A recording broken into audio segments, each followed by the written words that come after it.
Well, we've heard that there's going to be a few different bills that are religious exemption bills. And so it's some legislators looking at if they can curtail or weaken some of our Human Rights Act. And so we're obviously going to oppose that.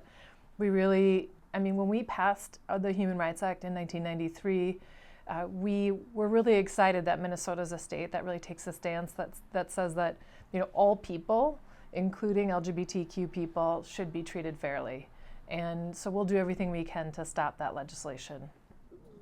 Why these folks have looked at what's happened in Kentucky, or even better, Indiana, and the hullabaloo that exploded earlier this year there, and thought, wow, this is really great, we need to bring this to Minnesota. I don't know what thinking leads to that, but they're bad policy, and we're very hopeful to kill them off in the legislature.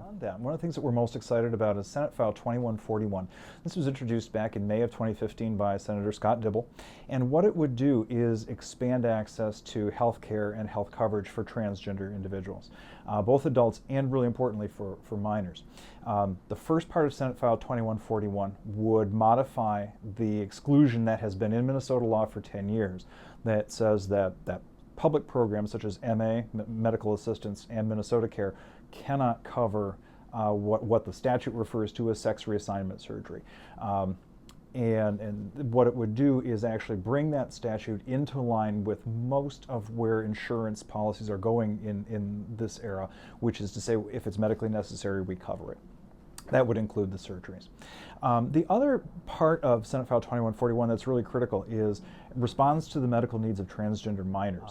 There is this unusual interplay between state and federal law that results in public programs like MA and Minnesota Care not covering the medications that transgender kids need. This is not a trans-specific problem. It's just that these medications are caught in the same web with others as well. And so what the second half of Senate File 2141 does is it modifies state law as a workaround so that those programs could in fact cover those medications.